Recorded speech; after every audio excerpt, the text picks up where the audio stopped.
Est-ce que vous allez bien, peuple de Dieu? J'espère que vous êtes en pleine forme et que vous avez pris de bonnes vacances, même si ce n'est pas encore la rentrée. Il y a encore beaucoup de gens en vacances. Je prie en tout cas que vous soyez en pleine forme. Amen. Et que vous soyez rafraîchis dans le nom de Jésus. Alléluia.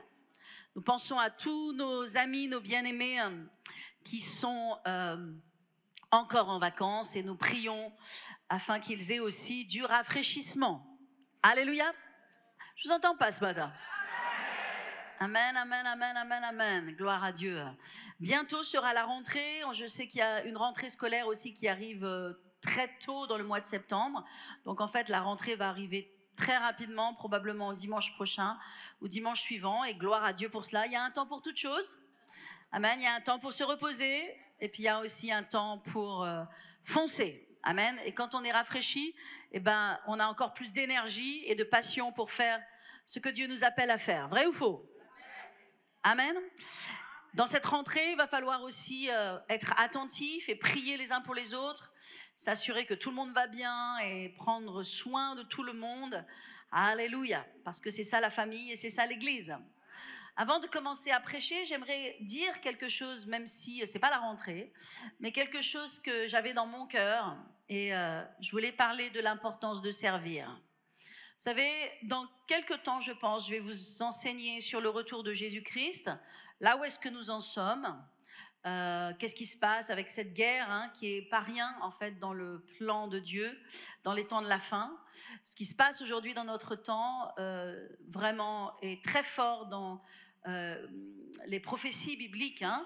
Et puis, je vais vous enseigner aussi sur les vierges folles et les vierges sages. C'est une parabole très importante qu'on trouve dans Matthieu 25 et qui arrive juste après Matthieu 24, dans lequel Jésus a donné les signes de la fin des temps. Donc, ça va être très important vraiment d'écouter très attentivement ce message qui va profondément vous bénir, mais aussi sonner un cri d'alerte, un cri d'alarme et de l'importance d'être très fidèle et de vraiment continuer dans le chemin que Dieu a ouvert pour chacun d'entre nous. Amen. Parce que nous sommes dans les derniers temps et que beaucoup de gens tomberont à droite et s'éparpilleront à gauche, mais on a besoin de rester ferme dans les voies de Dieu. Jésus vient chercher son église, mais en fait, il ne vient pas chercher son église, il vient chercher son épouse, et l'épouse est une partie de l'église. Amen. C'est pas toute l'église. L'épouse, elle est spécifique. Elle est dans l'église, mais elle n'est pas toute l'église. Elle est une partie spécifique de l'église. Et justement, alors que je pensais à ces choses, j'aimerais rappeler à chacun l'importance de servir. Parce que lorsque l'on cesse de servir pour une raison X ou Y, souvent, spirituellement, on descend rapidement. On baisse rapidement. Et parfois, ce n'est pas que l'on veut baisser spirituellement rapidement, on n'a pas du tout cette intention, mais le monde et les pressions qui existent dans le monde font qu'on est très rapidement détaché, on est très rapidement affaibli spirituellement. Et je pense que c'est très important que tout le monde serve. Et notamment, je parlais à des personnes d'un certain âge tout à l'heure, et je leur disais à ces personnes, voyez-vous, peut-être Dieu ne vous appelle pas à nettoyer l'église ou à faire tel service ou tel service, mais au moins, faites un service et que ce service soit de prier pour moi, de prier pour ma famille, de prier pour l'église, de prier pour le plan de Dieu. Tout le monde n'a peut-être pas les bras, la force et l'énergie, même si notre sœur Odile a retrouvé toute son énergie, alléluia, et on veut que tout le monde soit plein d'énergie. Mais en tout cas, Dieu nous appelle tous à servir. Certains ne vont pas pouvoir servir, mais qu'ils servent dans la prière, qu'ils servent dans cette consécration de prière pour soutenir l'œuvre de Dieu. Faire l'œuvre de Dieu dans cette nation de France, c'est être exposé à de multiples combats, à de multiples oppressions. Amen. Et l'œuvre de Dieu, où que soit dans le monde, de toute façon, dans les temps dans lesquels nous sommes, ne se fait pas sans qu'il y ait de multiples combats et de multiples oppressions. Et le peuple de Dieu a besoin d'avoir conscience que l'église de Jésus-Christ, c'est pas une récréation du dimanche matin, c'est pas un théâtre ou un spectacle ou un message un peu comme quand on va au cinéma. Non, on est vraiment dans des temps particuliers et on doit comprendre ce qu'est l'Église.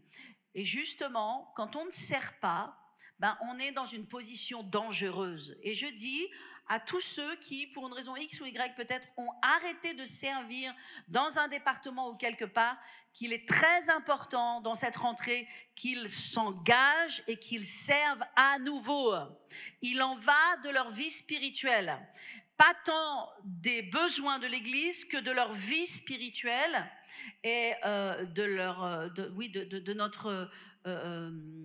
notre devoir quelque part de marcher droit jusqu'à ce que, dans le bon chemin on va dire plutôt, jusqu'à ce que Jésus revienne. Amen. Donc toutes les personnes qui veulent servir ou qui veulent reprendre le service très sérieusement et qui comprennent cet avertissement du Seigneur, bien sûr vous allez voir Virginie qui est dans le fond et elle sera vous accompagner et vous aider dans cela. Alléluia. Vous êtes prêts maintenant? Est-ce que vous êtes prêts pour recevoir la parole de Dieu? Alléluia. Avant d'entrer dans la parole de Dieu, j'aimerais m'adresser à vous tous qui nous suivez et j'aimerais vous dire, vous tous qui nous suivez de France, mais aussi de différentes parties dans le monde, que ici à Paris Centre Chrétien, nous vous aimons et nous prions pour vous. Alléluia. Et nous voulons partager ce matin ensemble la parole de Dieu. Alors êtes-vous prêts? Si vous êtes prêts, dis Amen de tout votre cœur. Alléluia. Alors le message de ce matin, c'est un message avec un titre spécifique que le Seigneur m'a donné. Et ça s'appelle « À l'aide, je suis déçu ». Et je pense que c'est très important de parler de la déception. Parce que la déception, ça fait partie de nos vies.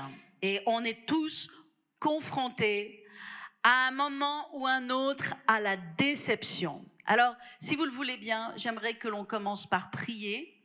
Fermons nos yeux et ouvrons nos cœurs afin que le Saint-Esprit puisse faire son œuvre, parce qu'il y a tellement de besoins dans ce domaine. Père éternel, c'est toi qui parles ce matin et je te laisse, Saint-Esprit, graver sur les cœurs de mes frères et mes sœurs le message qu'ils ont besoin de recevoir et d'entendre. Et je prie ce matin qu'il y ait vraiment une onction de libération et de délivrance de tous les pièges de l'ennemi au nom de Jésus. Merci Seigneur. Amen. Amen et Amen. Alléluia. Alors on va parler un petit peu de la déception. À l'aide, je suis déçu. Avez-vous déjà été déçu? Combien d'entre vous, vous avez déjà été déçus? Alléluia. Peut-être même, alors que je parle, vous êtes déçus de certaines personnes ou de certaines circonstances. Et je ne parle pas juste d'une petite déception, je parle d'une déception qui est forte. Une déception qui peut vous déstabiliser, qui peut vous emporter. Une déstabilisation ou une déception qui blesse. Beaucoup de gens d'ailleurs, parfois ont arrêté de servir Dieu par déception. Parce que quelque part, ils ont été déçus. Ils ont été déçus qu'on les a fait bouger d'un ministère à l'autre, ou ils ont été déçus de ce que peut-être quelqu'un d'autre a eu le poste. Ils ont été déçus de certaines incompréhensions. Il y a tellement d'opportunités d'être déçus. Amen. Et c'est important de réaliser quelles sont ces opportunités d'être déçus. On peut être déçu dans l'église. On peut être déçu des frères et des sœurs parfois. On peut être déçu dans le ministère que l'on fait pour Dieu, de se sentir peut-être pas reçu ou pas reconnu. On peut être déçu aussi dans son mariage. Pas s'attendre à ce que notre mariage soit comme cela et puis avoir expérimenté des déceptions. On peut être déçu aussi par des opportunités manquées. On peut être déçu par des personnes, par un ami. On est toujours déçu d'ailleurs par des choses qui sont proches de notre cœur. On n'est jamais vraiment déçu par quelqu'un, un voisin qu'on ne connaît pas ou un passant dans la rue qui ne nous respecte pas. Mais on est toujours déçu profondément, on peut être atteint par des choses en fait qui touchent notre cœur. Un ami, ça touche notre cœur. Nos frères et nos sœurs dans l'église, ça touche notre cœur. Notre mari, notre femme, ça touche notre cœur. Ben, on peut être déçu. On peut être déçu parfois même de Dieu. Il y a des gens même qui sont déçus de Dieu et qui disent, mais à quoi bon, Seigneur? Et c'est tellement dangereux. Des gens qui passent par des situations difficiles. Et il peut y avoir des situations difficiles dans la vie et de dire, mais Seigneur, mais comment est-ce que tu permets que je passe par cette situation? Comment est-ce que tu permets que moi, j'expérimente cette maladie? Comment est-ce que tu permets que je vive ce naufrage, cette défaite? Et parfois, on peut être déçu même de Dieu. Et quand je préparais ce message, je pensais notamment à mon mari. Il est pour moi, au-delà de dire mon mari, il est pour moi un modèle, un exemple. J'en parlais hier avec ma mère et je me disais quand je prêche ces messages, et c'est vrai que c'est une série de messages à nouveau, je ne fais pas exprès, je vous assure. Mais ça se fait comme ça par le Saint-Esprit. C'est le 3e message finalement, probablement le dernier, qui parle des sentiments violents en fait, du cœur, qui peuvent nous emporter, qui peuvent nous arracher, qui peuvent nous éloigner de la destinée de Dieu. On a parlé de quoi? De « Help, mon cœur est brisé ». On a prêché la semaine dernière « SOS, je souffre ». Je ne veux plus souffrir. Et ce matin, qu'est-ce qu'on prêche? À l'aide, je suis déçu. Ce sont à chaque fois des sentiments différents, des émotions différentes, mais à chaque fois des choses qui sont violentes et qui ont le potentiel de nous arracher et de nous éloigner à notre destinée.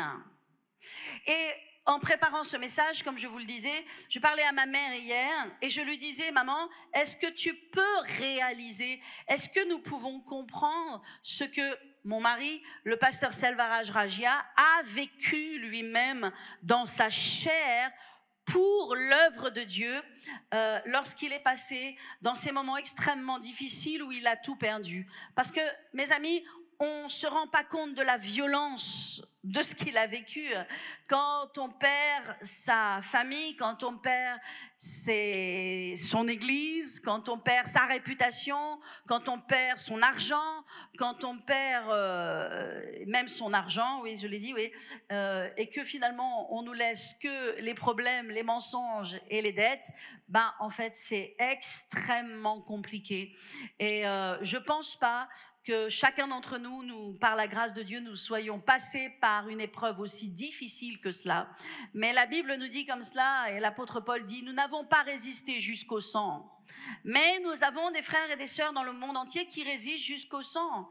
Et j'avais une pétition en fait qui m'était envoyée et qu'il faut que je transmette sur les réseaux sociaux à propos de nombreux chrétiens fidèles en fait qui se trouvent au Pakistan et qui sont sous l'effet de la peine de mort pour raison de blasphème. Et ils sont accusés de blasphème pour des choses qu'ils n'ont absolument pas blasphémées et ils sont donc voilà, devant une peine de mort et il y a eu une exécution qui s'est passée déjà en juillet et il y en a d'autres à venir et il s'agit de chrétiens, il s'agit de frères et de sœurs comme vous et moi. Donc je peux vous assurer que dans la vie, on peut être secoué par des choses et par des choses qui sont violentes. Alors les déceptions, ça n'a pas la même amplitude, hein. On ne peut pas comparer ces choses. Hein. On peut que saluer l'église de Jésus-Christ, qui est la vraie église de Jésus-Christ, qui est l'épouse de Jésus-Christ. Amen. Cette épouse qui paye le prix, cette épouse qui reste connectée à Jésus et qui aime Jésus. Amen. Et vous allez voir que la clé, ben, elle se trouve en Jésus. Hein. La clé de toutes nos souffrances, de tous les temps difficiles par lesquels nous passons, c'est vraiment Christ. Amen. Donc on va continuer à parler sur la déception, l'importance de comprendre voilà, les différents domaines de déception et pourquoi il est si important de pouvoir l'identifier et de sortir de cela rapidement. Dis à ton voisin rapidement. Dis à ton autre voisin rapidement. Le mot c'est rapidement. Vous savez pourquoi il faut sortir rapidement? Parce que tout ce qui n'est pas rapide prend racine. Tout le monde peut mettre un genou à terre, tout le monde peut se sentir blessé, brisé, abandonné et délaissé. Et tout le monde peut avoir de l'amertume aussi qui vient dans son cœur, mais ça ne doit pas prendre racine. Il ne faut pas que cela prenne racine, parce que si ça prend racine, ça volera ta joie, mais ça volera aussi l'Esprit de Dieu en toi, et ça volera ta destinée, ta direction. C'est clair que tous les gens qui ont laissé prospérer de l'amertume dans leur cœur ont changé de voie. Vrai ou faux? Ils ont tous changé de voie. Ils ont tous cherché une autre voie. Et donc, c'est tellement important de protéger notre cœur et nos émotions. Voyez-vous, nous ne sommes pas appelés à vivre selon le diktat de nos émotions. Nos émotions peuvent être très violentes. Amen. Mais aussi violentes soient-elles, elles ne doivent pas nous diriger. Ce ne sont pas nos émotions qui doivent conduire notre vie. Ce ne sont pas nos émotions qui doivent nous dire « j'abandonne ». Ce ne sont pas nos émotions qui doivent nous dire « je divorce ». Ce ne sont pas nos émotions qui doivent nous dire « peu importe, okay, je baisse les bras » ou « je suis dans l'amertume ». Amen. Nous sommes conduits par la parole de Dieu. Alléluia. Nous sommes conduits par la vérité de la parole de Dieu. Et c'est ça la différence entre un chrétien mature, entre un chrétien qui est l'épouse de Jésus-Christ. L'épouse de Jésus-Christ ne va pas faire ce qu'elle veut, elle va faire ce que la parole de Dieu demande. Je parle à quelqu'un ce matin? Je vous ai senti plus enthousiasmé d'ordinaire. C'est pas grave, c'est que vous m'écoutez, vous êtes attentifs.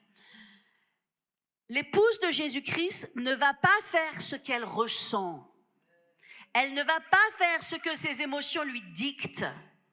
Elle va faire ce que la parole de Dieu lui demande.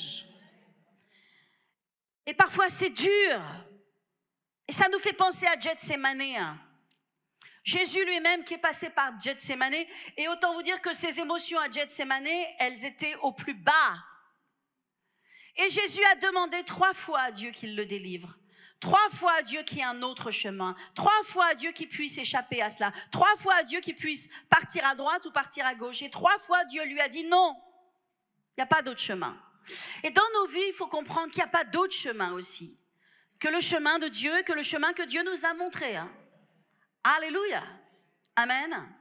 Et qu'est-ce qui s'est passé à Gethsémane? Jésus, il a soumis sa volonté. Et il a dit, non pas ma volonté, mais que ta volonté soit faite dans ma vie. Et qu'est-ce qu'il est sorti de cela? De la puissance. Il est sorti de cela une génération d'hommes et de femmes. L'obéissance vaut mieux que les sacrifices, que les dons, que les cadeaux, que les choses qu'on a envie de donner. Comprenez cela. L'obéissance, c'est dur. Mais c'est ça l'église de Jésus-Christ. L'église de Jésus-Christ, l'épouse de Jésus-Christ, elle passe par des souffrances. Elle souffre, mais elle est l'épouse de Christ. Tandis que l'église qui n'est pas l'épouse de Christ et qui aime Jésus, c'est une église qui fait ce qu'elle a envie de faire. Elle choisit elle-même, elle décide elle-même. Elle dit très facilement, Dieu m'a dit ceci ou cela, même si c'est pas scripturaire, même si c'est pas dans la parole de Dieu, elle parle à la place de Dieu et elle fait ses petits arrangements. Est-ce que vous comprenez cela? Et donc, vous savez, il y a tellement de gens qui disent « Oui, mais Dieu m'a dit. Oui, mais je ressens que Dieu maintenant. Oui, mais il n'y a rien de Dieu. C'est toutes tes émotions qui te conduisent parce que la parole de Dieu, elle dit le contraire. » Je parle à quelqu'un ce matin? Donc, l'Église, en globalité de Jésus-Christ, eh bien, elle fait ce qu'elle a envie de faire, mais elle aime Jésus. Mais l'Église mature, l'Église qui paye le prix, qui s'appelle l'épouse, qui est celle qui sera enlevée, eh bien, c'est une Église qui ne fait pas ce qu'elle veut faire. Elle fait ce qu'elle doit faire. Complètement différent. Alléluia. Alors, pourquoi est-ce que, mes amis, c'est important de traiter la déception? De savoir qu'on peut être déçu, on peut tous être déçus. Et de traiter cette déception. Je lisais un article cette semaine sur les radicaux libres. Vous dites, mais pasteur, on passe du coq à l'âne. Oui, on passe du coq à l'âne, mais néanmoins, ça nous parle d'une réalité spirituelle. Est-ce que vous savez ce que sont les radicaux libres? On en entend beaucoup parler, notamment, bien sûr, pour notre santé, par rapport à nos cellules, comment on doit se nourrir, comment on doit prendre soin de notre santé, quels sont les genres de vitamines, de nutriments, etc. Et il nous dit, OK, les oméga 3, les oméga 6, et pourquoi est-ce qu'il faut prendre les oméga 3 et comment on résiste finalement aux radicaux libres. Savez-vous qu'il y a 200 millions de radicaux libres qui attaquent notre corps tous les jours? Quand j'ai lu cet article, je dis wow, on n'a aucune idée de ce qui se passe dans notre corps. Hein? Il y a 200 millions de radicaux libres qui attaquent nos cellules tous les jours. Ça veut dire qu'il y a une guerre à l'intérieur de nous, dans nos corps. Et il y a ce que l'on appelle des radicaux libres, en fait, qui attaquent notre corps, qui attaquent en fait nos cellules et qui causent des dommages. Et ces dommages viennent pour créer des maladies et pour accélérer le vieillissement de notre corps. Donc techniquement, ces radicaux libres, ils n'ont pas d'autre intention que de nous tuer. D'accord ? Et qu'est-ce que l'on fait contre ces radicaux libres? Eh bien, techniquement, on a besoin de faire quelque chose. Et c'est au travers de notre alimentation et de notre style de vie que nous allons combattre les radicaux libres. Et c'est pourquoi les gens prennent certaines vitamines et mangent certaines nourritures, parce qu'en fonction de ce qu'ils se nourrissent et de ce qu'ils mettent à l'intérieur d'eux, eh bien, ils mettent un bouclier, ils mettent une protection contre ces radicaux libres. Et donc, les radicaux libres ne vont pas pouvoir amener des maladies et engendrer un processus d'accélération du vieillissement. D'accord ? Bon, comme on n'est pas là pour faire de la biologie cellulaire, on va raconter tout ça de ce qui se passe dans notre vie spirituelle. Dans notre vie spirituelle, on est bombardé. On a aussi un bombardement qui vient vraiment de toute espèce de circonstances dans notre vie. Et beaucoup de ces circonstances sont démoniaques. Et bien sûr, l'ennemi utilise des gens, des circonstances, des situations, des problèmes, des troubles et des déceptions. Et ça fait comme des choses qui viennent bombarder, mais pas nos cellules biologiques, bien que sûrement que si, mais qui viennent bombarder notre esprit, qui viennent bombarder notre zèle, bombarder notre courage, bombarder notre appel, bombarder notre destinée pour nous déstabiliser, pour nous faire sortir du processus de Dieu, pour nous faire avorter des plans de Dieu. Donc il y a ce bombardement qui vient notamment au travers de la déception, et nous devons élever un bouclier. Amen. Parce que si nous laissons les choses nous bombarder, nous toucher, nous atteindre continuellement, eh bien nous allons devenir faibles. Et c'est comme ça que nous voyons des chrétiens qui ont été en feu et en zèle pour Dieu, mais au travers des épreuves de leur vie, des circonstances qu'ils ont vécues et sur lesquelles ils n'ont pas pris le temps et ils n'ont pas pris le soin de justement se soigner et se protéger, eh bien, ils vivent un affaiblissement. Et après, ces chrétiens, nous les voyons parfois qui disent « Ah oui, mais les églises sont toutes comme ça, ah oui, mais les chrétiens sont comme ça. » Et en fait, l'ennemi a réussi ce qu'il veut faire, parce qu'il y a un ennemi, et lui, il se frotte les mains de cela. Il n'a pas d'autre objectif que de prendre les âmes et de les amener avec lui éternellement en enfer. Et le seul rempart à cela s'appelle l'Église de Jésus-Christ. Et l'Église de Jésus-Christ, c'est une grande chaîne avec plein de maillons, et les maillons doivent être soudés les uns aux autres, parce qu'ensemble, nous sommes dans la même barque et dans le même bateau. Amen. Et nous sommes appelés à faire l'œuvre de Dieu ensemble. Alléluia.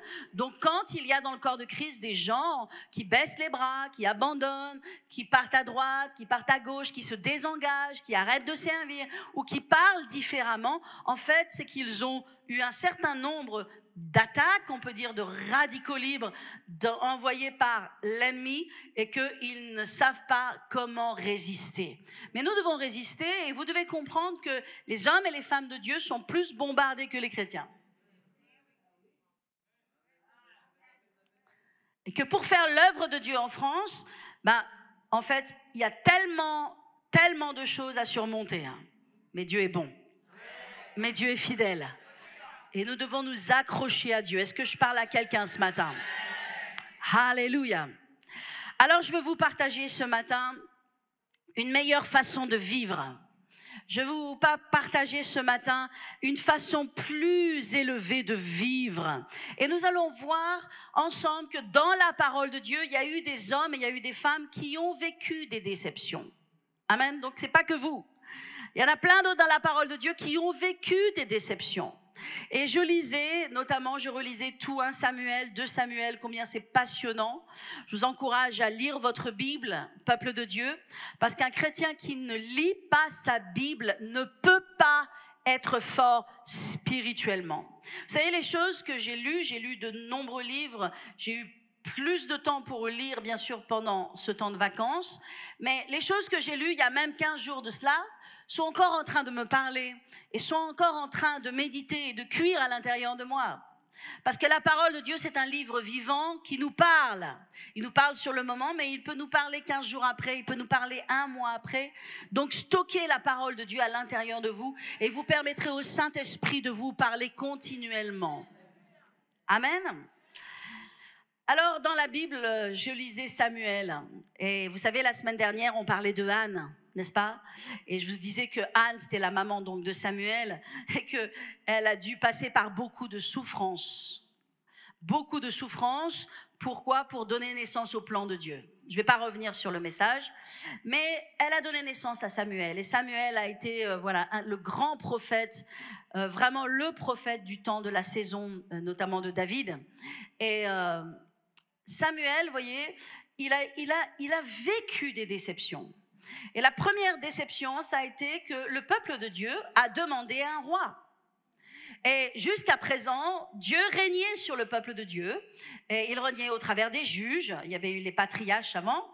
Et il a régné aussi au travers des prophètes maintenant. Dieu avait ouvert la saison et le temps des prophètes. Et le peuple a dit, oh non, nous voulons être comme les autres nations. Et nous voulons ressembler aux autres nations. Et nous aussi, nous voulons avoir un roi qui règne sur nous. Et Samuel était tellement blessé, tellement déçu. Et Dieu est venu parler à Samuel et lui a dit, Samuel, Samuel, ce n'est pas toi qu'il rejette, c'est moi. Dieu merci pour le Saint-Esprit qui nous parle. Et parfois, on peut prendre nous-mêmes des blessures et des déceptions en nous-mêmes comme si c'était nous, alors que quelque part, c'est parfois les gens qui combattent Dieu, c'est parfois les gens qui sont blessés par d'autres choses. Et Dieu a dit à Samuel, Samuel, Samuel, c'est pas toi qui rejette, c'est moi.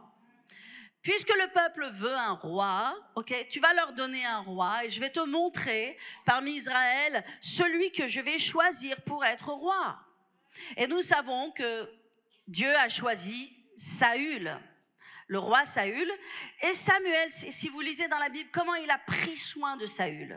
Saül, rappelez-vous de cette histoire, les brebis étaient parties, les chèvres ou les brebis, je ne sais plus, étaient parties et il a couru, il a cherché les brebis, mais Dieu avait prévu cela pour qu'il ait cette rencontre avec Samuel. Samuel l'a pris à part, il a mis la fiole d'huile sur lui, il l'a oint pour être roi, après il l'a présenté au peuple, après il l'a mis à la première place devant le peuple, après il a demandé à ce que la nourriture soit servie, mais que la meilleure portion soit réservée pour Saül. Et vraiment, Samuel, il a pris soin de Saül. Et puis, il lui a dit, voilà ce qui va se passer. Maintenant, tu vas voir 3 signes.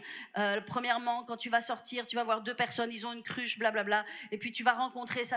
Puis après, tu vas rencontrer les prophètes. Et quand tu auras rencontré les prophètes, tu verras, l'esprit prophétique viendra sur toi, etc. Et tu seras changé en un seul homme, en un autre homme. Et donc, Samuel a vraiment pris soin. Il a pris soin de Saül. Et puis il lui a dit, maintenant, tu vois, tu vas être établi roi. Et puis il est établi roi. Et puis il lui dit, tu vois, c'est moi qui t'ai établi roi. Et voilà ce que tu vas faire. Tu vas aller à Gilgal. Et puis quand tu vas aller à Gilgal, tu m'attendras là. Le temps qu'il faudra, tu m'attendras 7 jours. Et lorsque les 7 jours seront accomplis, je viendrai et j'offrirai le sacrifice. Et qu'est-ce qui se passe? Eh bien, nous connaissons que Saül est là, il attend 7 jours, les ennemis viennent, la pression arrive. Mais vous savez, la pression, c'est quelque chose de dangereux parce que la pression, c'est ce qui nous fait sortir du plan de Dieu. Pourquoi la pression doit être traitée? Parce que là, dans la déception, par exemple, il y a de la pression. Et donc, il est là en train d'attendre. Et puis 7 jours sont passés. Et puis il fait une chose insensée, Saül. Il n'est pas prophète, il n'est pas sacrificateur, il n'est pas oint pour faire ces choses. Ce n'est pas à lui de faire ces choses. Mais puisqu'il se dit, ok, Samuel ne vient pas, et il va prendre l'Holocauste, il va faire lui-même le sacrifice, il va bénir le peuple comme s'il était Samuel. Et Samuel arrive et lui dit, insensé, ce que tu as fait est insensé. Tu n'as pas obéi à la voix de l'Éternel, ton Dieu. Puisque c'est cela, Dieu s'est trouvé un autre qui sera obéissant et qui fera selon ses voies. Et il lui donne une deuxième chance. Donc ça, c'est la première chance. Il lui donne une deuxième chance. Il lui dit, tu vas aller voir les Amalécites, Amalek, et tu vas dévouer par interdit parce qu'ils nous ont bloqués lorsqu'on était en train de passer dans le désert pour rejoindre Canaan, etc. Et donc, tu vas dévouer par interdit tout ce qu'ont les Amalécites, les brebis, les bœufs, les richesses, rien. D'accord? Donc, c'est un ordre clair. Et qu'est-ce qui se passe?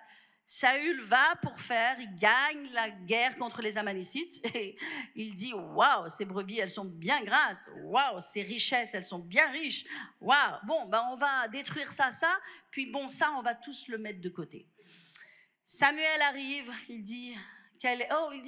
Saül dit, oh, j'ai tout fait comme l'Éternel a dit, j'ai fait ce que tu m'as demandé. Et Samuel dit, quel est ce bruit de bêlement que j'entends? Oh, le peuple a fait. Il dit, comment est-ce que tu as pu faire? Et Samuel va être tellement déçu. Il va expérimenter une grande déception.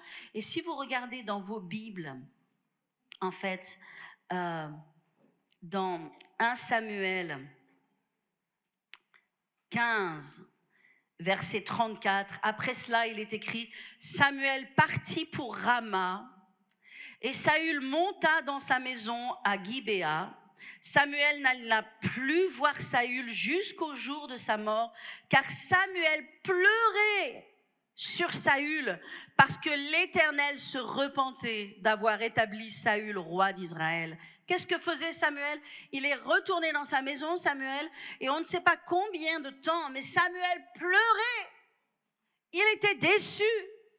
Il était tellement déçu de tout ce qu'il avait fait pour Saül. Il avait fait tellement de choses pour Saül. Et puis finalement, Saül ne pensait qu'à lui-même. Vous devez comprendre que Samuel était entièrement consacré à l'Éternel. Depuis son enfance, il avait quitté son père et sa mère. Il avait grandi dans le temple. Et la réalité, c'est que le cœur de Samuel était entier vers Dieu. Et de se retrouver avec quelqu'un qui est là, roi d'Israël, mais que finalement, son cœur n'est pas pour Dieu. Son cœur est pour lui. Parce que Saül, en fait, il cheminait pour lui. Il faisait les choses pour lui. Et cette déception était tellement forte dans le cœur de Samuel, que Samuel est rentré à Rama, on ne sait pas combien de temps, mais Samuel pleurait, la Bible nous dit, pleurait, tellement il avait cette déception qui était forte. Et il est écrit au chapitre 15, verset 1, « L'Éternel dit à Samuel, quand cesseras-tu de pleurer sur Saül? Je l'ai rejeté, afin qu'il ne règne plus sur Israël. Remplis ta corne d'huile, va, je t'enverrai chez Isaïe, car j'ai vu parmi ses fils celui que je désire pour roi. » Alléluia. Donc Dieu vient vers Samuel et lui dit, jusqu'à quand tu vas pleurer? Et Dieu vous dit, vous qui avez des déceptions dans votre cœur, combien de temps tu vas pleurer? Combien de temps tu vas te lamenter? Combien de temps tu vas souffrir? Combien de temps tu vas rester opprimé? Combien de temps tu vas rester oppressé? Lève-toi, parce que j'ai une mission pour toi. Lève-toi, parce que mon plan n'a pas changé pour toi. Lève-toi, parce que ma destinée n'a pas changé pour toi. J'ai encore besoin de toi. J'ai toujours besoin de toi. Alléluia. Nous devons faire attention parce que les déceptions nous sabotent. Viennent saboter nos cœurs, saboter notre zèle. Et l'ennemi est très à l'œuvre aujourd'hui pour amener de la déception, mais aussi comprenez de la séduction. Et qu'est-ce que ça veut dire être séduit? Eh bien, c'est ne plus être dans la vérité, mais dans le mensonge. Et comme Satan est le père du mensonge, tout ce qu'il dit est mensonge.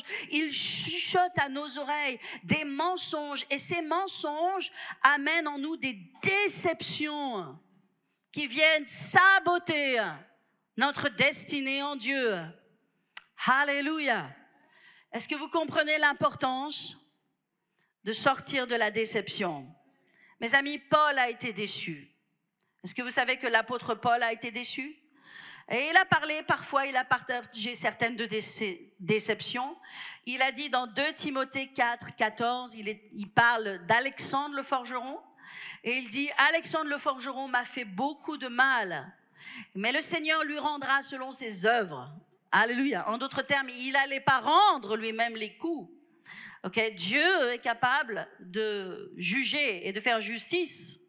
Mais c'était difficile pour l'apôtre Paul parce que Alexandre le forgeron lui avait fait beaucoup de mal et avait créé énormément d'opposition à son ministère. Et c'était difficile pour Paul. Et pas seulement Alexandre, mais encore il parle de Demas. Si vous voyez Demas dans la Bible, vous voyez qu'il fait partie des disciples, il fait partie de l'équipe où il y a Tite, il y a Silas, il y a tous ces jeunes champions pour Dieu là qui se lèvent, et il y a Demas qui en fait partie. Et puis, voici que Paul dit dans 2 Timothée 4, 10, il dit « Demas m'a abandonné pour l'amour du siècle présent ». Et nous savons que bien souvent, Paul a été déçu. Quand il était dans la prison, il a dit « Je n'ai été secouru, aidé que par Luc, le fidèle Luc, et tous m'ont abandonné. » Donc, il y a eu des moments où il a eu cette déception. D'accord? Donc, ça veut dire que des déceptions, il peut y en avoir. Que Dieu nous fortifie, n'est-ce pas? Que Dieu nous aide. Alléluia. Alors ça, ce sont des déceptions par des gens, mais on peut avoir des déceptions par rapport à notre vie. Par exemple, si on voit la vie de Moïse, Moïse a 3 grandes phases dans sa vie. La première phase, c'est une phase où il a tout. Il est le prince d'Égypte. Il a le gouvernement de l'Égypte. Il a la puissance de l'Égypte. Il a été instruit dans toute la sagesse de l'Égypte. Moïse, il a tout. Et puis, il a quelque chose à l'intérieur de lui qui lui dit qu'il est un Hébreu, qu'il n'est pas un Égyptien, et qu'il ne peut pas supporter que le peuple soit fouetté, blessé en esclavage. Et il va aller sur un Égyptien, puis il va le tuer. Et puis il va partir maintenant dans le désert. Il va fuir pour sauver sa vie. Et là, maintenant, après 40 ans de vie où, comment il s'appelle? Moïse, il a tout. Voici que maintenant, Moïse va passer 40 ans de vie dans le désert, avec des brebis, avec des moutons dans le désert, et le seul dialogue qu'il a pendant 40 ans, c'est « bé ». Il y a des brebis qui lui font « bé » dans les oreilles. Il n'y a plus la puissance, il n'y a plus la gloire, il est seul, et il est dans le désert. Et Moïse passe de tout à rien. Et sûrement Moïse, là, il a vécu une grande déception. Ça ne devait pas être facile pour lui de passer par ce rien. Mais j'aimerais vous dire que quand Dieu nous appelle, dans l'appel de Dieu, il y a ces phases où on peut tout avoir facilement, et puis après on passe par des déserts. C'est dans les déserts que nous sommes formés. C'est dans les déserts que nous sommes façonnés. Parce qu'avant, quand on avait tout, en fait, on pensait qu'on pouvait faire les choses pour Dieu, mais on faisait avec nos propres forces, notre propre sagesse, et notamment la sagesse de l'Égypte. Mais maintenant, Moïse n'avait plus rien et son caractère était façonné. 40 ans, il a fallu à Dieu pour façonner son caractère. Et dans ces 40 ans, pour Moïse, il y avait de la déception, c'était difficile. Mais les 40 dernières années ont été des années de puissance, ont été des années de gloire, ont été des années dans lesquelles il a été pleinement dans le plan de Dieu et dans l'accomplissement vraiment du plan pour sa vie. Ce ont été des années puissantes, palpitantes, extraordinaires, où il a écrit le Pentateuque, où il a fait vraiment l'œuvre de Dieu avec une puissance extraordinaire. Mais vous devez comprendre qu'avant d'arriver à cette phase, Moïse a vécu de la déception. La déception, tu dois la vaincre. Est-ce que je parle à quelqu'un? La déception, tu dois la vaincre. Parce que si tu ne surmontes pas la déception va te surmonter. Si tu ne gagnes pas sur la déception, c'est la déception qui va te gagner. C'est un match, c'est un combat. Moïse a dû surmonter sa déception de n'être plus rien. Prince d'Égypte, à berger dans le désert, c'est quand même quelque chose. Est-ce qu'on peut imaginer? Mais nous voyons la même chose se profiler dans la vie de Joseph. Joseph avait tout. Il avait le vêtement de faveur de son père. Il avait la faveur de son père. Il avait tout, Joseph. Il était le fils préféré, il était l'aîné préféré de son père. Il avait la tunique de la faveur. Il avait le rêve et le songe qui va bien, qui te raconte que tu vas avoir la vie de puissance. Wow! Joseph, il était bien, il était super bien. Sauf que Joseph, il est passé de tout à rien. De tout, le fils préféré, il est devenu l'esclave d'Égypte. Il est devenu l'esclave de Potiphar. Il est devenu le prisonnier dans la prison. Et ça a duré pas 40 ans, mais pendant 13 ans, Joseph n'était rien. Il n'était plus rien. Est-ce que vous pensez que Joseph n'a pas dû surmonter de la déception? Je peux vous assurer que ça a dû être dur pour Joseph. Il y a des déceptions dans la vie, ouais, mais il y avait un plan. Oui, mais il y a un plan. C'est pour ça que tu ne dois pas laisser la déception t'emporter. Amen. Tu dois vaincre sur la déception et tu dois savoir que Dieu a un plan. Et que souvent, lorsque l'on est attaqué par la déception, c'est que Dieu a un plan derrière. Je ne vous entends pas ce matin. Souvent, l'ennemi jette ses flèches les plus empoisonnées de déception lorsque tu es sur le point de ta destinée, lorsque tu es le point d'entrer justement dans le plan de Dieu, d'entrer justement dans la formation de Dieu. La formation de Dieu n'est pas simple. Quiconque est passé par la formation de Dieu saura que la formation de Dieu, c'est une mort à soi-même. Je vous le dis, si vous faites encore ce que vous voulez, si vous suivez vos émotions, mes amis, c'est que vous n'êtes pas mort à vous-même. Et la mort à soi-même, c'est douloureux parce que c'est pas drôle de mourir, c'est douloureux. Mais lorsque quelqu'un est mort, il est mort. Et un mort n'a plus d'émotion. Un mort, c'est quelqu'un de puissant dans le royaume de Dieu parce qu'un mort ne souffre plus. Un mort maintenant est vivant pour Christ. Un mort est vivant pour Dieu. Paul est passé par cette mort. Tous ceux qui ont fait des grandes choses pour Dieu sont passés par la mort. Et chacun d'entre nous, nous devons comprendre que si nous voulons être l'épouse de Jésus-Christ, nous devons passer par la mort, qui s'appelle la mort à nous-mêmes. Et nous devons mourir joyeusement. Pas tristement, mais joyeusement.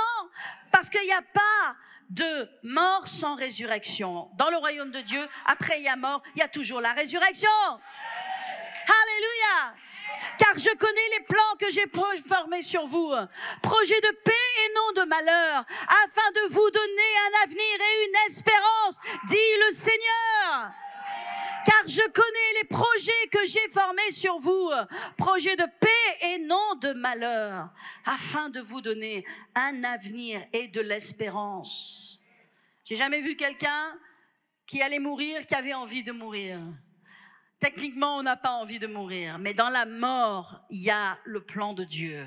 Amen. Joseph est mort. Il est mort. Ça a pris 13 ans pour qu'il soit mort. Mais après, il était tout. Après, il était rien. Et après, il était dans la plénitude du plan de Dieu. Alléluia. C'est la même chose pour vous et moi. Donc, vous voyez, je vous ai donné 2 exemples de déception. Être déçu des autres. Samuel a été déçu des autres. Paul, le grand pasteur, a été déçu des gens. Mais je vous ai donné aussi 2 exemples de gens qui ont été déçus des circonstances de la vie. Et il s'agit de Moïse et de Joseph. Amen. Je vais vous dire ce qu'il faut faire face à la déception. Vous êtes toujours avec moi? Les clés, mes amis, pour vivre la vie à laquelle Dieu nous appelle, pour vivre pour Dieu, Beaucoup de chrétiens sont des chrétiens de nom. Je ne veux pas porter en cela une accusation ou un jugement, mais beaucoup de chrétiens sont des chrétiens de nom. En d'autres termes, être un chrétien de nom, c'est être un chrétien qui ne vit pas pour Dieu. Beaucoup de chrétiens vivent pour ce que Dieu peut leur donner. Beaucoup de chrétiens vivent pour ce que Dieu peut amener dans leur vie. Mariage, réussite, argent, célébrité. Que Dieu les aide. Ils ne sont pas morts encore. Ils sont encore des chrétiens superficiels, des chrétiens de nom. Ils aiment Dieu, mais il faut qu'ils progressent rapidement. Amen. Un chrétien, et pourquoi je vous dis cela notamment? Je regardais sur Instagram et je suis tombée sur un profil. Je passe pas ma vie sur Instagram. Mais bref, je suis tombée sur un profil d'une jeune femme que je ne connais pas. Et j'ai été intéressée par son profil parce que dans son profil, dans sa bio, elle mettait un passage biblique. Elle mettait une référence biblique. D'accord? Et je dis, waouh, c'est bien ça de mettre cela. Et donc, je suis allée voir le profil de cette personne. Et en fait, cette personne, son Instagram, ne sert qu'à montrer ses tenues et combien elle est mince, et combien elle est belle, et combien elle fait des photos de charme. Et moi, quand je vois ça, sans vouloir juger, mais je dois juger aussi, il y a tellement de chrétiens qui sont comme cela. Ils sont chrétiens de nom, ils vont à l'église, ils ont une culture chrétienne. Mais ils ne vivent pas pour Dieu. Et la clé à la déception, à la souffrance, c'est de vivre pour Dieu. Et j'aimerais que vous compreniez la profondeur de ces choses. Parce que des choses peuvent nous être arrachées. On peut perdre des amis, on peut perdre de l'argent, on peut perdre des choses. Mais est-ce que nous vivons pour Dieu? Parce que si nous vivons pour Dieu, ces choses que nous allons perdre ne vont pas nous amener dans un état de déception et un état de dépression et un état dans lequel on laisse tout partir dans tous les sens. Est-ce que vous comprenez cela? Quand on vit pour Dieu, c'est autre chose. Alléluia. La clé vraiment de la vie chrétienne, c'est de vivre pour Dieu. Ce que je fais, c'est de dire ce que je fais, je ne le fais pas pour moi, je le fais pour Dieu. Et même dans notre service, on peut être habitué à son service, on peut aimer son service, on peut aimer les dons et les talents que l'on met à la disposition de Dieu, mais si on ne les enlève et que d'un seul coup, il n'y a plus de service pour Dieu, c'est que ce que l'on faisait, on le faisait pour soi, mais pas pour Dieu. Il y a une nuance très importante, mes amis. Alléluia. Le seul moyen de ne pas être déçu, c'est de vivre pour Dieu. Et vivre pour Dieu, c'est chercher à plaire à Dieu. C'est dépendre de Dieu. C'est vivre selon sa parole. C'est garder son cœur et son intégrité. En d'autres termes, ne pas vivre pour les gens, ne pas vivre pour les choses, ne pas vivre pour un agenda particulier, mais vivre pour Dieu. Alléluia. Qu'est-ce que c'est vivre pour Dieu? C'est chercher à lui plaire, lui, faire sa volonté. Il est écrit comme ça dans le psaume 119, 101. Le psalmiste dit « Je retiens mon pied loin de tout mauvais chemin afin de garder ta parole. » Vous savez, quelqu'un qui va vivre pour Dieu va retenir son pied. Et d'ailleurs, ce passage de l'Écriture, retenir son pied, on le voit aussi dans un autre verset qui se trouve dans Ésaïe 58, verset 13, où il est écrit « Si tu retiens ton pied pendant le sabbat, Maintenant, ne pensez pas juste le sabbat, pensez tous les jours de notre vie. Si tu retiens ton pied pendant le sabbat pour ne pas faire ta volonté en mon saint jour, et si tu fais du sabbat des délices pour sanctifier l'Éternel en le glorifiant, et si tu l'honores en ne suivant pas tes voies et en ne te livrant pas à tes penchants et à de vains discours, etc., etc. Okay? Voilà les bénédictions qui vont venir sur toi, etc. Okay? Donc, qu'est-ce qu'il nous est parlé? Il nous est parlé que, en fait, vivre pour Dieu, c'est souvent retenir son pied. Amen. Ça veut dire retenir son pied, vous savez, c'est notre volonté. Notre volonté, notre pied part à droite, notre pied part à gauche, ok? Mais on retient son pied pour garder sa parole dans notre cœur. Alléluia. Amen. Combien d'entre vous voulez vivre pour Dieu? Alléluia. J'aimerais, et je sais que vous vivez pour Dieu, mais j'aimerais que chacun d'entre nous, nous puissions nous remettre en question et vérifier dans notre cœur, amen, les mobiles, les motivations. Est-ce que nous faisons vraiment les choses pour Dieu? Et corriger la trajectoire de nos motivations. Parce que je vais vous dire une chose, quand on fait les choses pour Dieu, amen, eh bien, on est protégé dans nos choix, dans nos décisions. Lorsqu'on fait les choses pour Dieu, on ne va pas faire tout et n'importe quoi. On ne va pas aller dans toutes les directions. Comme je l'ai dit, ça va retenir notre pied. Pourquoi? Parce que les gens déçus, souvent, comment est-ce qu'ils deviennent les gens déçus? Comment est-ce que vous savez que quelqu'un est devenu déçu? Souvent, ils deviennent apathiques. Ils ne veulent plus faire, ils ne veulent plus avancer. Ils deviennent tristes, mélancoliques. Ils ne sont plus connectés à Dieu comme avant. Ils ne prient plus comme avant. Leur Bible, ils la gardent loin d'eux. Ils ne l'ouvrent plus. Ils se désengagent. Ils viennent de moins en moins à l'église. Ils ne sont pas contents. Ils boudent Dieu en quelque sorte. Ils boudent Dieu. Ils ne sont pas contents après Dieu. Vous comprenez? Parce qu'ils ont une déception. Mais Dieu guérit des déceptions. Jésus guérit des déceptions. Jésus a dit, venez à moi. Vous tous qui êtes fatigués et chargés. Où ça? Pas dans vos corps, dans vos âmes. Dans vos âmes, même si le Saint-Esprit est capable de régénérer nos corps et nous donner la force du buffle, c'est dans nos âmes que nous pouvons être fatigués et chargés. Venez à moi, dit Jésus, vous tous qui êtes fatigués et chargés, et je donnerai du repos pour vos âmes. Alléluia. Amen. Nous devons vivre pour Dieu.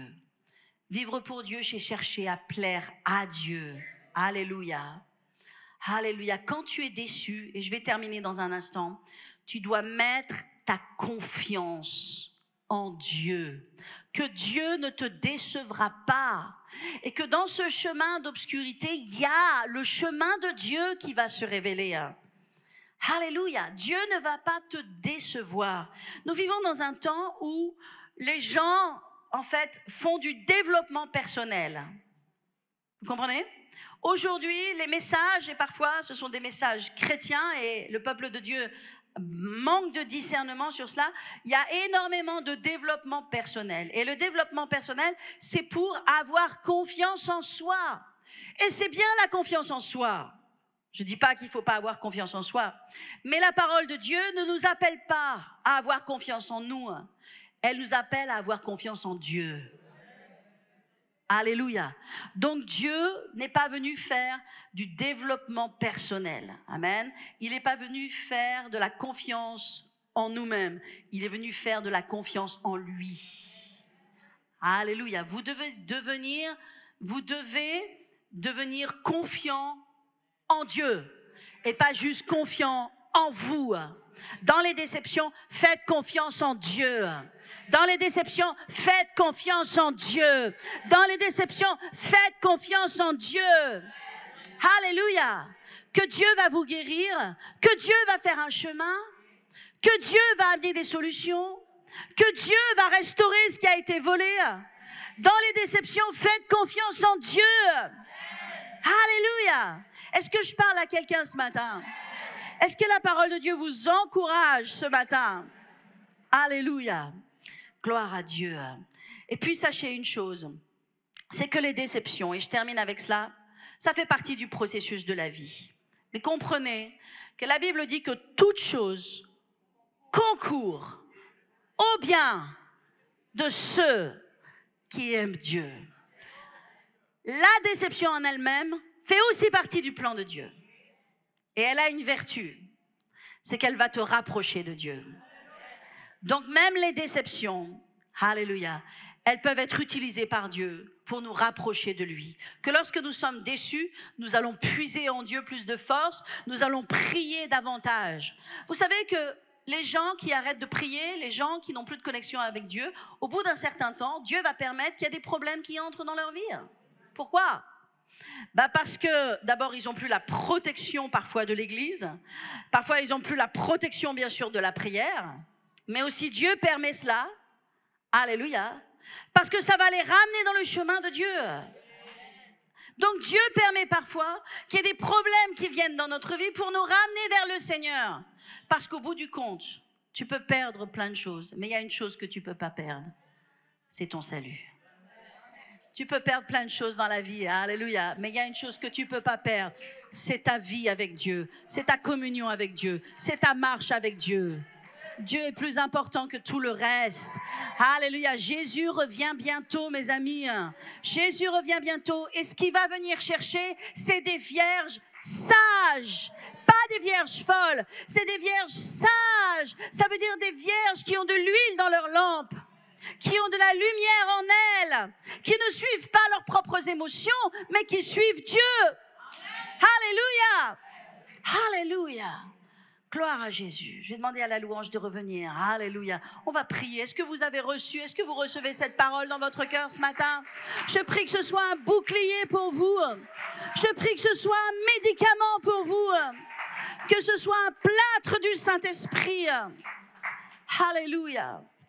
Et mes amis, si aujourd'hui vous dites j'ai besoin de prière parce que mon cœur est affligé, mon cœur est blessé et je dois surmonter des choses, des déceptions, eh bien je veux prier pour vous maintenant. Alléluia. J'aimerais que vous veniez sur le devant maintenant. On va prier. Je crois que la présence de Dieu est là, l'onction de Dieu est là pour guérir. Alléluia. Pour restaurer, pour rafraîchir son peuple. Venez sur le devant. Et pendant que nous venons, je veux m'adresser à toutes les personnes en ligne. Vous avez écouté ce message et peut-être ce message, il vous parle. Ce message, il est important pour vous et vous en avez besoin aujourd'hui. Alors, j'aimerais prier pour vous et j'aimerais que là où vous êtes, vous puissiez expérimenter la guérison de Dieu pour votre cœur. Alléluia. Simplement, je prie, Père Céleste, pour toutes les personnes en ligne maintenant, afin que l'onction de guérison vienne sur elles, Père. Et Seigneur, là où il y a des déceptions, de l'amertume, des souffrances, Seigneur, maintenant que cela soit guéri. Et je libère le baume de Galade. Je libère le baume de Jésus-Christ qui restaure les cœurs et les vies. Et je prie que vous soyez debout pour votre Dieu et que aucune déception ne vienne vous voler au nom de Jésus. Alléluia. Amen. Amen. Alléluia. Merci Jésus. Alléluia. Que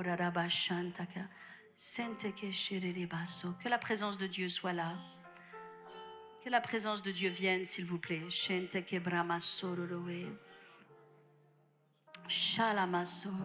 Est-ce qu'on peut avoir du piano, s'il vous plaît? Alléluia. Il est question de votre cœur. Et votre cœur, il est important. La Bible dit, garde ton cœur plus que toute autre chose. Car c'est du cœur que viennent les sources de la vie. Ton cœur, il est important. Dieu te guérit ce matin. Dieu guérit les cœurs brisés. Alléluia. Dieu guérit les cœurs brisés. Oh Père, serrez les mains. Mettez votre main sur votre cœur, là où ça fait mal. Dieu connaît vos larmes. Dieu connaît vos douleurs. Dieu connaît vos souffrances. Parfois, les souffrances peuvent être tellement intenses que vous avez envie d'abandonner. La pression est tellement forte que vous voulez baisser les bras. Parfois, c'est tellement intense, vous avez envie de mourir. Dieu le sait. C'est pourquoi il m'a demandé de prêcher ce message pour que vous puissiez déposer vos douleurs, déposer vos fardeaux à la croix. Vous allez sortir de l'église libre. Vous allez sortir de l'église léger. Parce que sur l'autel ici, vous allez donner à Dieu vos souffrances. Donnez à Dieu vos douleurs. La Bible dit dans Ésaïe 53 que Jésus est venu porter nos douleurs, venu porter nos souffrances. Il est venu les porter dans sa chair, porter à la croix. Alléluia. Et pour qu'il les porte, il faut que tu lui donnes et que tu lui dises: Seigneur, on m'a trahi. Seigneur, on m'a déçu. Seigneur, on m'a fait du mal. Seigneur, je souffre, je suis déçu. Et je te donne mes douleurs. Je te donne mes douleurs. Alléluia. Pendant quelques instants, et avant que je prie pour vous, je veux juste que vous priez maintenant. Et que cette chose particulière, vous puissiez la remettre à Dieu maintenant. Dites: Seigneur, allez-y, parlez. Dites: Seigneur, alléluia, je te donne cette souffrance. Je te donne cette injustice. Le Saint-Esprit est là. Le Saint-Esprit est là pour te guérir ce matin. Tu peux pleurer. Pleure, au contraire, pleure. Pleure, mais sache que c'est la dernière fois où tu pleureras. Mais pleure. Il n'y a pas de mal à pleurer. Le Saint-Esprit fait son œuvre. Ce ne sont pas des larmes de brisement, ce sont des larmes qui deviennent des larmes de restauration. Ce sont des larmes qui te lavent et qui te guérissent maintenant. Parce que tu as été déçu, ton cœur a été brisé.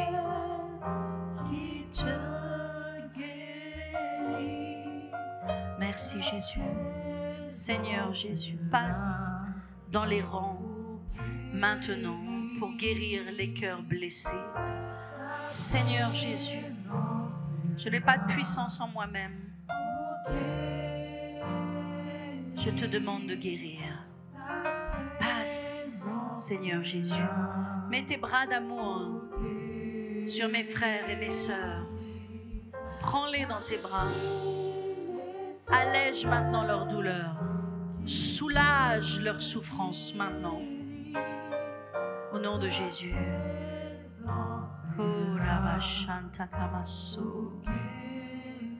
qu'on peut avoir plus de son? Montez, montez. Montez les pianos.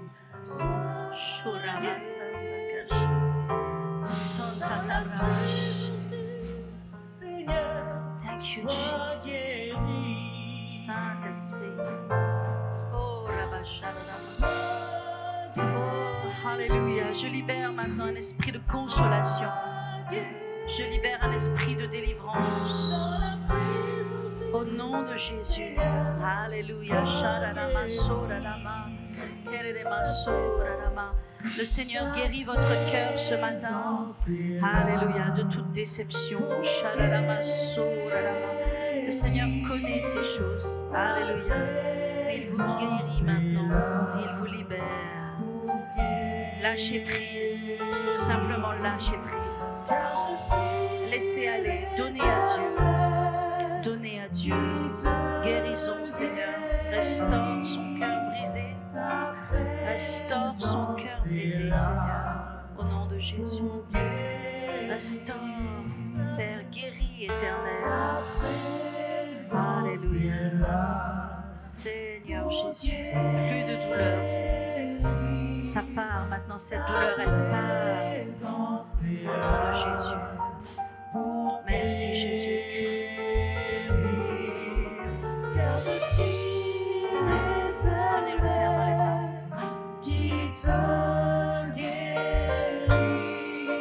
Prenez-le dans les mains. Jesus, Dieu vous guérit, Dieu vous restaure. Dieu vous restaure, Dieu vous restaure, Dieu vous restaure. Guérison, délivrance, guérison de son cœur brisé, Seigneur. Plus de douleur maintenant, j'enlève le dard de la souffrance, de la déception. Sois guéri, marche avec Dieu, tu ne seras jamais déçu. Alléluia, alléluia, amen. Ce matin, je voyais, là, juste après de prier, je voyais le potier. Et je voyais vraiment de la glaise sur le pot. Jésus est le potier. Et quand vous venez dans son église, il façonne le pot. Il met ses mains dans la glaise de votre vie, de votre histoire.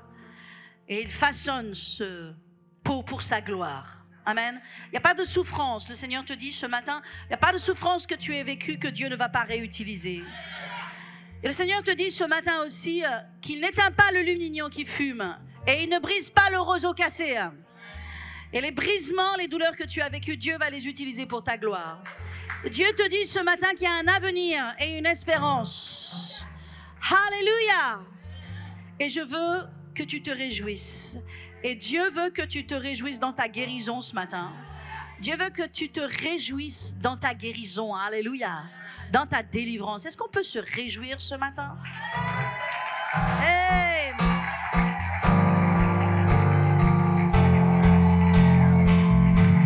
Dieu est bon. Dieu est bon. Hey! Alléluia. Oh, alléluia, alléluia, alléluia. La joie du Seigneur est notre force. Oh, que quelqu'un pousse un cri de joie vers le Seigneur.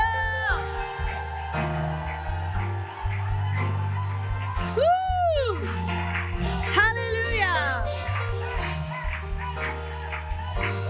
Amen, amen, amen, amen, amen, amen.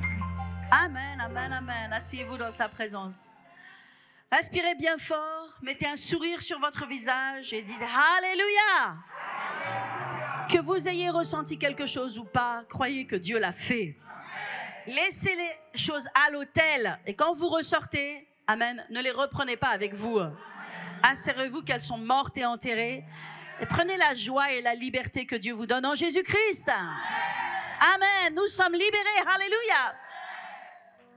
Le temps est venu maintenant d'ouvrir notre cœur à Jésus. Et vous, particulièrement qui êtes là, connectés en ligne, vous avez reçu ce message dans votre cœur, mais que Jésus n'est pas encore votre Seigneur et Sauveur. C'est le moment de lui donner votre vie et de changer votre destinée éternelle. Vous pouvez le faire en répétant cette simple prière derrière moi.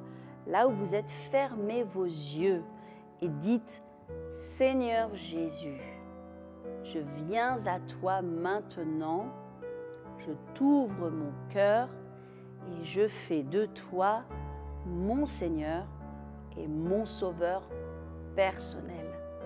À partir de ce jour, je vais marcher avec toi au nom de Jésus. Amen. Si vous avez répété cette simple prière sincèrement, eh bien faites-le nous savoir et envoyez-nous sur le numéro WhatsApp qui s'affiche le mot « Sauvé » et nous allons entrer en contact avec vous et non seulement prier pour vous et vous accompagner dans votre nouvelle vie, mais aussi vous offrir un livre révolutionnaire qui s'appelle « J'ai vu le ciel » de Robert Liardon. Ce sera notre cadeau pour vous aujourd'hui. En tout cas, que Dieu vous bénisse et restons connectés et continuez votre marche avec Dieu. Alléluia! C'est le moment de bénir l'œuvre de Dieu et de bénir sa maison. Vous avez vu ce matin de nombreux témoignages des personnes touchées, des personnes guéries. Dieu est à l'œuvre, il fait son œuvre et c'est important de soutenir l'œuvre de Dieu et vous pouvez le faire en faisant un don. Alors, allez sur notre site et vous allez avoir toute l'explication dans quelques minutes. Mais en tout cas, que Dieu vous bénisse et vraiment que Dieu vous multiplie cette semence dans le nom de Jésus. Amen. Regardez cette courte vidéo et on se retrouve dans quelques instants avec lui. Si ce message vous a béni et que vous souhaitez nous aider à le partager et faire avancer l'œuvre de Dieu en France, vous pouvez donner en ligne votre dîme et offrande sur le site www.donpcc.fr. Sachez que vos dons ouvrent droit jusqu'à 66% de réduction fiscale sur les sommes versées. Et si vous voulez être un partenaire de la construction de notre nouvelle église, vous pouvez donner directement sur le site www.bâtirunrêve.fr. C'est simple et c'est sécurisé. Nous vous remercions pour votre précieux soutien. Que Dieu vous bénisse abondamment, selon ses richesses, avec gloire, en Jésus-Christ. Merci à toutes les personnes qui nous soutiennent dans la prière, mais également avec vos dons, vos dîmes, vos offrandes. Vous nous permettez de continuer à bâtir le royaume de Dieu. Et également, si ce message t'a béni, mets un j'aime à cette vidéo et partage-la à quelqu'un qui en a besoin en ce moment. Si tu connais quelqu'un qui a été trahi, qui souffre dans son cœur, je crois réellement que ce message va le bénir. Également, si Dieu t'a touché aujourd'hui au travers de ce message, si ce message parlait à toi directement, si pendant que pasteur priait, tu as ressenti une chaleur, une libération dans ton cœur, si maintenant tu te sens davantage léger que quand tu as commencé cette vidéo, écris-nous ton témoignage dans l'espace commentaire. Cela est extrêmement important, ça nous bénit, nous, ça nous encourage à continuer à faire ce que l'on fait en ce moment et à bâtir le royaume de Dieu et à bénir les gens. Et c'est pour cela que maintenant, on va regarder ensemble le témoignage de quelques personnes comme toi ont suivi ce message et ont reçu quelque chose de la part de Dieu. Bonjour, moi je m'appelle Jessica, c'est la première fois que je viens à Paris Centre-Chrétien. Et je suis venue là parce que du coup j'ai déménagé, je vivais à Clermont avant et j'ai emménagé en Île-de-France. C'est une amie qui m'a conseillé de venir prier ici. Et j'ai dû emménager parce que j'avais beaucoup de problèmes dans ma famille et tout. Et j'ai emménagé là. Et suite à ces problèmes, j'ai eu beaucoup de haine en moi, beaucoup de colère, beaucoup de rancune et j'arrivais pas à m'en sortir. Et quand j'ai emménagé, j'ai dit à Dieu, il faut vraiment que tu m'aides parce que là, je vais pas y arriver. Je vais vraiment pas y arriver si tu m'aides pas, je vais pas y arriver si tu guéris pas mon cœur, je vais pas y arriver si tu m'enlèves toute cette déception que j'ai. Parce que j'ai vraiment été déçue au point où vraiment j'allais pas bien. Je voulais plus sortir, je voulais plus rien faire. Du coup, j'ai commencé à chercher des églises sur Internet. Et une amie m'a parlé de cette église, je me suis dit, normalement j'étais censée venir le dimanche dernier, mais j'ai pas pu, du coup je suis venue là ce dimanche. On a commencé la louange et à un moment, on m'a donné une feuille à remplir parce que du coup je suis nouvelle. Et dans la feuille, il y a une case pour la prière et juste avant, j'ai marqué « Seigneur, je veux que tu guérisses mon cœur ». Je me suis rassise, le pasteur est venu, elle a commencé à prêcher. Et dès qu'elle a commencé à prêcher, j'ai senti comme si quelqu'un me touchait, vraiment pour me dire « T'inquiète pas, ça va aller ». Du coup, j'ai continué à écouter la prédication. À un moment, elle dit si vous avez besoin de prière pour enlever la déception, passez devant ». Du coup, je suis venue devant. Et là, j'ai commencé à pleurer parce que j'avais l'impression de tout décharger. Tout ce que j'avais gardé dans mon cœur pendant des mois, j'avais l'impression de tout décharger devant moi. J'avais l'impression que je parlais à quelqu'un devant moi et que je déchargeais tout. Et quand la pasteur elle a prié pour moi, j'ai senti une guérison dans mon cœur. J'ai senti comme si on m'enlevait tout le poids que j'avais, tout le poids avec lequel je suis venue, tout le poids que j'ai gardé pendant tous ces mois. Bah, c'est comme si tout était parti comme ça. Et du coup, voilà, je témoigne de ça. Alors, bonjour. Ça faisait 2 mois que je n'étais pas venue à l'église Paris Centre-Chrétien. Et aujourd'hui, je viens et j'avais besoin d'être délivrée en fait de toutes mes cicatrices, mes blessures et mes charges émotionnelles. Donc, il faut savoir que depuis toute mon enfance, je suis rejetée, abandonnée par les gens. J'ai vécu beaucoup de trahisons, des agressions physiques et autres de toutes sortes. Et aussi, à cause de ma personnalité, j'ai blessé des gens. Voilà. Et je vis avec la culpabilité chaque jour. Donc j'avais vraiment besoin d'être délivrée. Et voilà. Quand le pasteur Dorothée a dit « Venez devant la scène », j'ai même pas réfléchi en fait. J'ai été guidée par le Saint-Esprit, j'y suis allée. Et ça m'a fait, comment dire, je me suis sentie beaucoup plus légère en fait. Quand le pasteur Dorothée a posé sa main sur mon cœur, je me sentais beaucoup plus légère, comme si j'étais déchargée de toutes mes souffrances. Je ne sais pas comment l'expliquer, mais ça m'a fait beaucoup de bien en fait. Merci à toutes les personnes qui ont témoigné. Et maintenant, j'aimerais te parler de 2 livres qui vont transformer ta vie d'évangélisation. Le premier est le livre du pasteur Benny Hinn, « Comment devenir un gagneur d'âme ». toutes les clés pour conduire les gens au salut. Et également ce nouveau livre du pasteur Monique Sébillo, Gagnez votre famille. Le pasteur Monique Sébillo a un véritable témoignage dans cela parce qu'elle a amené à elle seule toute sa famille à Christ. Son frère était un junkie profondément dans la drogue et par la prière, par l'amour et par son témoignage, elle l'a sorti, amené à Christ. Et aujourd'hui, sa famille sert le Seigneur. Ça nous encourage, nous, parce que notre famille, la Bible nous dit que nous et notre famille servirons le Seigneur. Amen. Donc, j'aimerais également te parler de nos cultes qui sont maintenant en live et disponibles uniquement sur notre application PCC pour les cultes du dimanche après-midi 16h et du vendredi soir 19h30.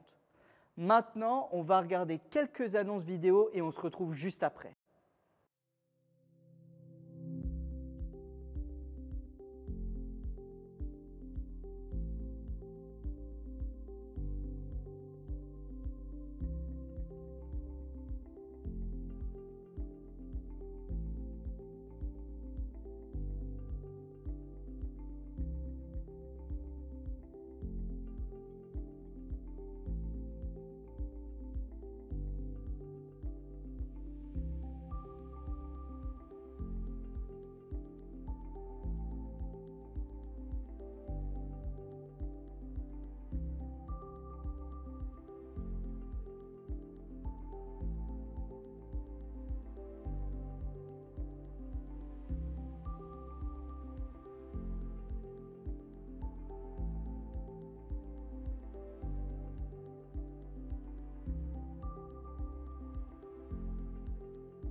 Donc comme tu as pu le voir dans ces annonces vidéo, nous avons le samedi 17 septembre notre journée des hommes, la première Men in Christ avec le docteur Tom Anderson.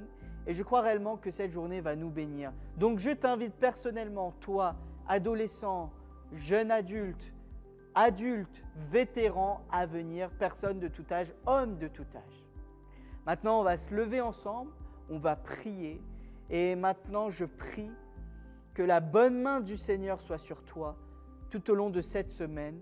Je prie que ce message qui vient d'être prêché rentre profondément dans ton cœur et que la main de Dieu maintenant retire toutes les souffrances, toutes les douleurs, toutes les trahisons, toutes les déceptions qui ont pu avoir dans ta vie.